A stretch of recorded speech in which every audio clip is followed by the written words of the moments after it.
Hello all and welcome, and I am the MGTOW philosopher, and in this video I would like to talk about how feminists in all actuality think men are better than women.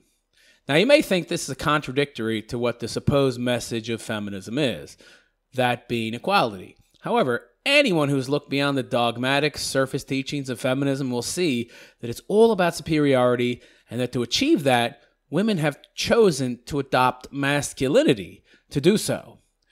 Now, some of you feminists might say, but MGTOW philosopher, it's called feminism, not masculinism. Why would you say it's about masculinity and it being better when the movement is called feminism? Well, first of all, people mistake the word feminism to be what the ideology and movement of feminism is all about. No. The word feminism simply represents the fact that it's all about women gaining superiority. That's right. If feminism was really about equality, it wouldn't be called feminism. It'd be called something neutral like equalism or something else of that nature. That right there tells you all you need to know. It's all about superiority for women over men. Hence the word feminism. However, the movement itself is in no way about feminine traits to advance women and their causes. Oh no. For anyone who's studied the contradictory garbage that is feminism, they'll see that so-called feminism is actually all about man envy, which leads to man hate, which leads to the adoption of man's own traits to defeat man, thus becoming man. And by the way, I can think of no higher form of praise than the praise that such mimicry infers. A state of envy in which they both admire and loathe masculine traits. Loathe them in men, but cheer them on when they appear in women. Hence the term toxic masculinity. Oddly enough, it's only toxic when it appears in men. When it appears in women, the feminists cheer with abandon. She's so strong, so brave, so capable. Look at what she can do. She's as good as any man, better even. But why are these traits okay in women, but not men? I thought men and women were the same, and that these traits were socially engineered after all. If that's the case, wouldn't they be equally acceptable in both men and women? And Gloria Steinem, the queen of feminism herself, said that parents should raise their girls the same way they raise their boys. Not like girls, but like boys. Wait, what? But if women are better and masculinity is toxic, then why would you want to raise girls like boys? I mean, heck, if masculinity is evil and toxic, why would you want to infect women with it in the first place? And how can it be toxic if it's okay for women to be more masculine, but not okay for men? Is it only toxic for men because they have too much masculinity to begin with? But wait, how can that be if both men and women are essentially the same, minus these socially engineered traits? Because the truth is, the feminists, meaning cultural Marxists and the global elites and their so-called intellectual flunkies, know full well that masculinity built the world and empowers men to rule it. They also know that feminine traits do not. That being the case, if you want to empower and put into power those who are easily manipulated, meaning the useful idiots, you instill them with the very traits that will lead to success in this area, all the while labeling male and female traits as nothing more than social constructs. A state of envy in which they both admire and loathe masculine traits. Loathe them in men, but cheer them on when they appear in women. Hence the term toxic masculinity. Oddly enough, it's only toxic when it appears in men. When it appears in women, the feminists cheer with abandon. She's so strong, so brave, so capable. Look at what she can do. She's as good as any man, better even.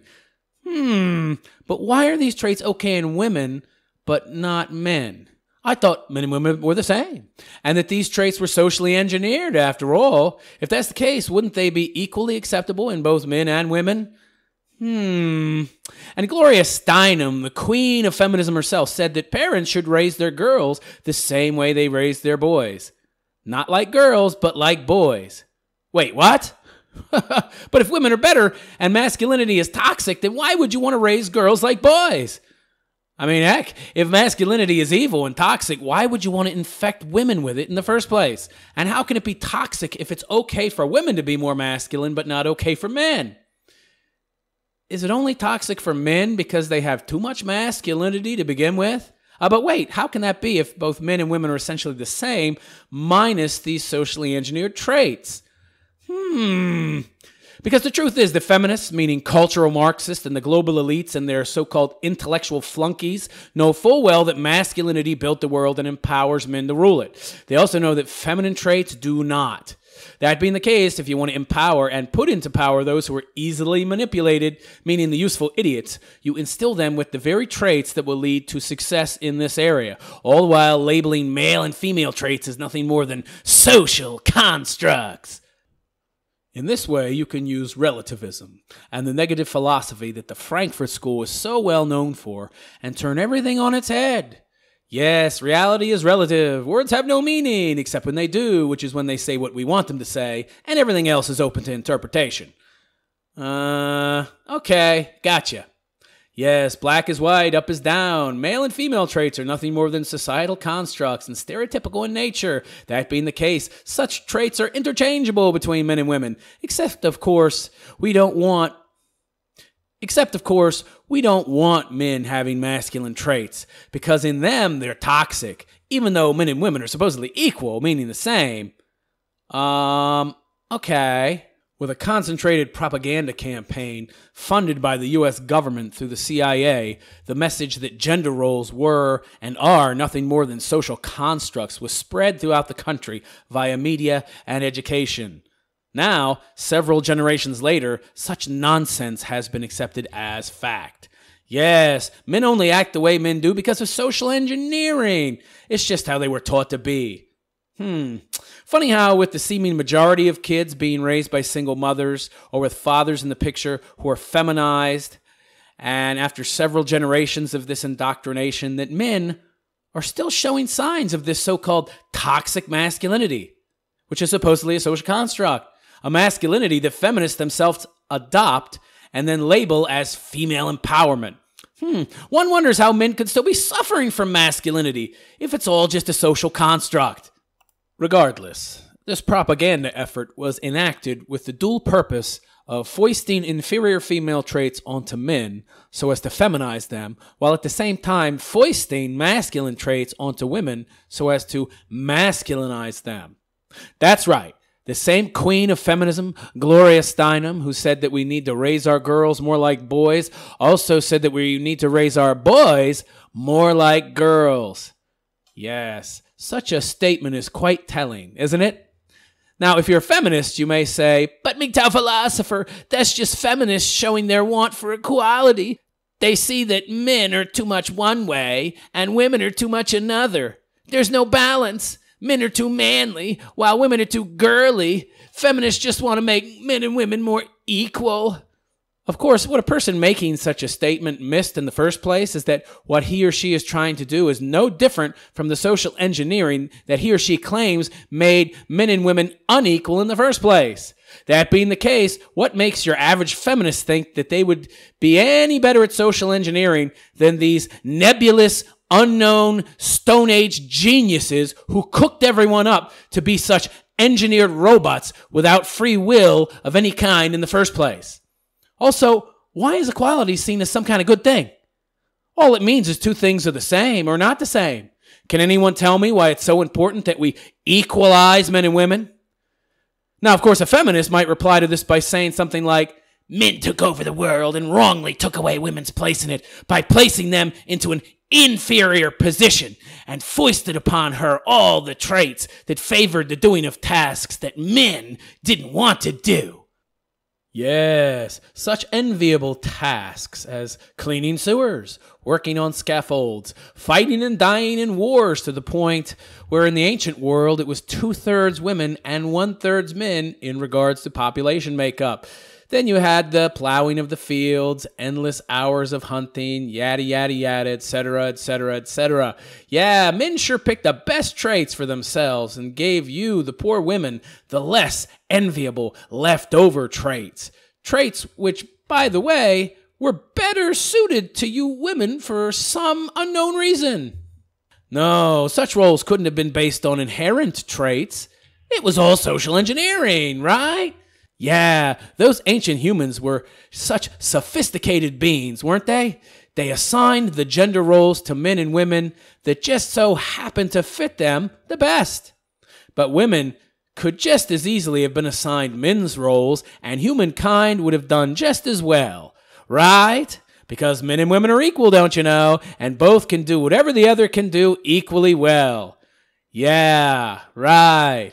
By the way, how are those professional women's sports teams doing? Oh, they're getting beaten by 14-year-old boys? You don't say? The simple truth of the matter is that ancient humans had no such sophistication, and there's no reason for people of the past, pre-feminism, to favor men for certain tasks and women for others by simple randomness of choice. I mean, both men and women would have to have demonstrated key differences in the first place. Differences that came to be known as traits that men and women possessed by virtue of being men and women. Why else would ancient man and ancient women find themselves in their individual gender roles to begin with? I mean, people weren't simply saying, okay, let's just flip a coin to see who does the hunting. Oh, it's heads. Sorry, ladies, you lose. You're stuck with washing the dishes and feeding the babies. Utter nonsense, of course. Ancient village elders or tribal leaders had no need to flip coins or roll the bones to see who would do what. There were and are differences between men and women that are readily obvious and that inform people as to which roles best suited each gender. Die-hard feminists know this, and this is what makes them so angry. They see men as having gotten the better end of the stick, whilst they got the short end, which in this case is no stick at all. Hence the penis envy. Anyhow, all jokes aside, this is why masculine is seen as better and enviable by feminists. So, as feminists, they simply said, hey, why not adopt male traits and tell everyone we women can do whatever men can do because such traits don't come from anywhere natural in the first place and were simply made up by society. So, instead of going along with nature, they try to change it. Subvert it by using real social engineering and saying that the way things evolved is a lie. That's all just a social construct. But we feminists, we have the truth. The truth is that men were and are in the gender roles they're in because they were and are the best for those roles, generally speaking. You see, natural selection chooses those traits that best suit the environment within which a being is living and interacting with. If women were better at hunting and gathering and providing, then she would have been doing those things from the first. It would have been her, not him, doing all the things that men have traditionally done throughout human history, whilst he would have been back in the cave taking care of the kids and doing the other necessary chores. But those were not the skills that nature selected for him. Nature selected certain traits for him and certain traits for her. Traits which gave us, as human beings, the maximum probability for survival. Funny how natural selection applies to every other animal but humans, if one goes by feminist rationale. Yes, I'm sure the male and female lions' roles are completely contrived.